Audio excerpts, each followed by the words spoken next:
৮ দফা দাবিতে গাজীপুরে ঢাকা ময়মনসিংহ মহাসড়ক অবরোধ, কৃষি ডিপ্লোমা শিক্ষার্থীদের বিক্ষোভ। উচ্চশিক্ষার অধিকার সহ ৮ দফা দাবিতে গাজীপুরে ঢাকা ময়মনসিংহ মহাসড়ক অবরোধ করে বিক্ষোভ করেছে কৃষি ডিপ্লোমার শিক্ষার্থীরা। মঙ্গলবার ২৩শে ডিসেম্বর দুপুরে গাজীপুরের শালনা ব্রিজ এলাকায় এই ব্লকেট কর্মসূচি পালন করেন তারা।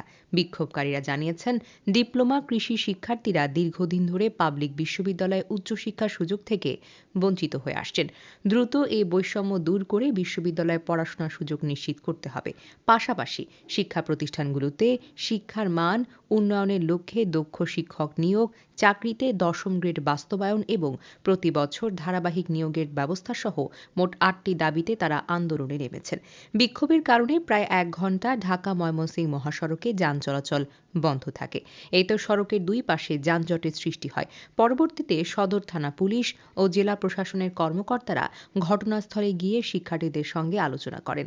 দাবি দাওয়াগুলো সংশ্লিষ্ট কর্তৃপক্ষের কাছে পৌঁছে দেওয়ার আশ্বাস দিলে শিক্ষার্থীরা অবরোধ প্রত্যাহার করে।